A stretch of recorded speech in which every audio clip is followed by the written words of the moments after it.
Hello guys, today we're going to review the movie Maliko from Vivamax.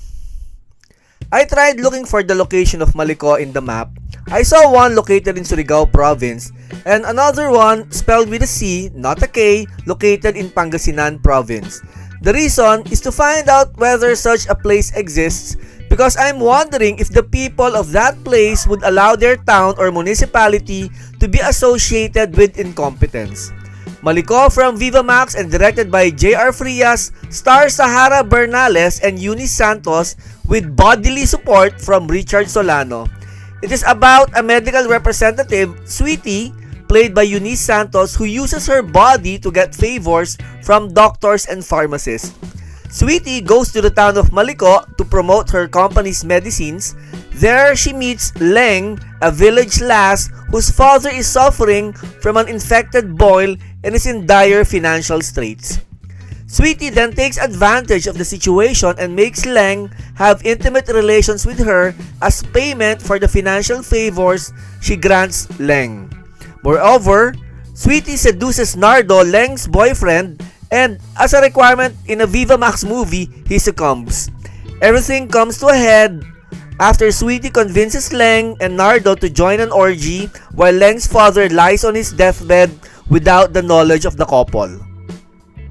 I once read a review of this movie where the writer asked whether the movie was a prank. The writer was thinking that the ineptitude of the movie was deliberate. Watching the film, I would have to say that the reviewer will be saddened to know by my answer. Maliko is not a prank, but plainly a product of stupidity, inanity, idiocy, futility, and folly. Everything about this film creates the impression that Vivamax just hired random poor people in the streets and gave them jobs in the production without even training them as a sort of charity work. Or maybe they hired monkeys as a biology experiment to make them a movie.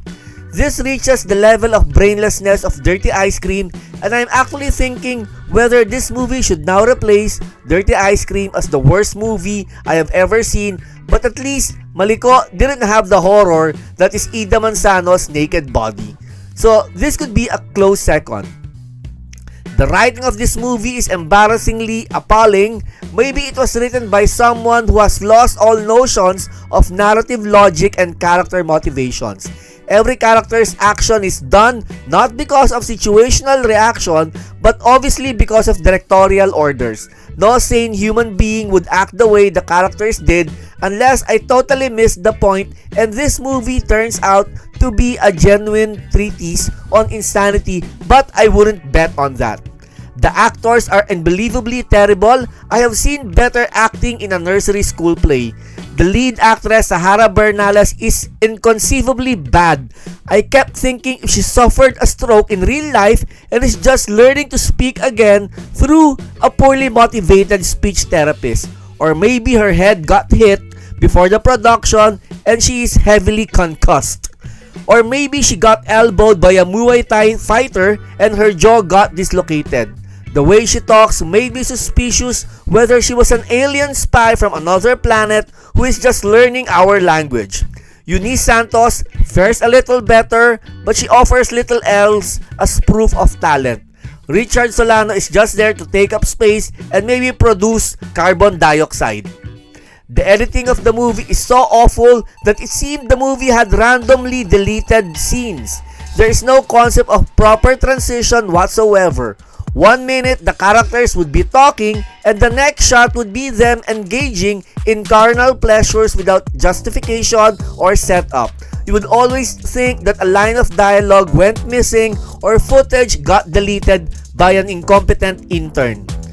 The music is the worst I have heard in a long while. It sounded like something the Nazis used to torture Jews during the Holocaust. It is like a combination of cheap 80s porno synthesizer crap and hip-hop from a gangsta wannabe white guy. Listening to the music feels like having a pervert stick his dick in your ear canals. You will feel dirty and violated. With the utter lack of craftsmanship in Maliko, one would wish that the bed scenes would at least be satisfying, but we don't even get that. The actors were placed in positions that would be anatomically impossible to cause any pleasure. Watching those scenes felt like a chore that will tire you just thinking about it. Maliko is bottom of the barrel quality. It is an insult to the art of cinema. What it is an assault to all things that are beautiful. No one with a functioning brain should be subjected to this atrocity. Watch it only if you want to commit cerebral suicide. So that's the review for Maliko from Vivamax. Now if you like this kind of content, do consider subscribing to this channel. Thank you for watching. Keep on playing.